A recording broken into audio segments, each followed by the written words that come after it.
In this lesson, we're using tangrams to understand fractions and to think a little bit about probability and the relationship it has to fractions, or probability as an application of fractions. The lesson comes from our SuperSource resource, and it has students build a dartboard from tangram pieces. And their question is to find the probability of a dart, we're going to drop a bean, hitting each of the colors on their dartboard. Using one set of tangram pieces, make some polygon, trace it onto paper and include your pieces. That's your dartboard. Color it with as few colors as possible. So you can see on the model here, I've only used 3 colors so that no color is touching any other color. And each of these is a tangram piece. What students will do now is take a bean. I'm going to play pin the tail on the donkey and not face the board, and see where their marker lands. Mine landed on red, so for trial number 1, my color's red. I can erase that. I can see having great fun in class with trying this out up on the board. I'll do one more and that's, we'll call it green, it's right on the corner. And students would continue recording where they land. They'll be dropping it on a flat dartboard, and then have their data. If I go on to the next page, here we go. Before I can start analyzing my data, I need to think about my dartboard. What fraction of the dartboard is red? What fraction of the dartboard is green? What fraction of the dartboard is yellow? I know that when I work with tangrams, I can use this small triangle to measure area. And if I look at this red square, I can see it's the equivalent of 2 triangles, one on the left, and then one would fit here on the right. I can look at the parallelogram and rotate it and see that its area is half and half. So it's equivalent to 2. I can look at the medium triangle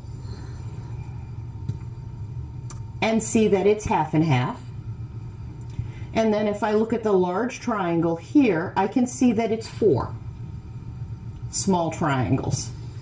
So my total area I can think of as 16 small triangles. And then count, how many of them are red here? 4, 5, 6, 7, 8. How many are green? 2 and 1 more is 3. How many are yellow? There's 4 and 1 more is 5. And I hope, if I've done it right, 8 plus 3 plus 5 is 16. So I know I've counted my whole area. Now, if you look at what I have here, I've got my dartboard again, just to remember what it looks like. This summarizes what we found about area a moment ago.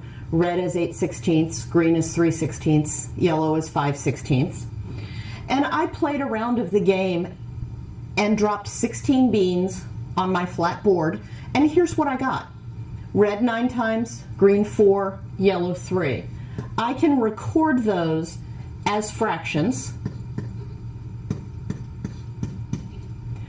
What fraction of my trials was each color?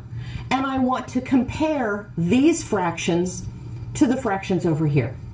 You'll notice that I have not simplified any of my fractions. I've left them as 16ths. That's because it's easier for students to think about the math if they're simply comparing 9/16 to 8/16, 4/16 to 3/16, 3/16 to 5/16. I can see that they're close. If this were 1/2 and this 9/16 for red, students have to think not only about what's the relationship, is my fraction of trials about the same as my fraction of area, but also how does a half relate to 9/16? This is an example of where it's more practical not to simplify fractions, because it makes it easier for us to focus on the math that we're doing. So I can have students look at the fractions of their dartboards, the fractions of their trials, and then if they play on each other's boards, So we have multiple trials on this board. As we pool data across the whole class, this last question I've noted, we can begin to see these fractions get closer and closer to the area fractions, and realize that the more trials we have, the more close we come to theoretical probability.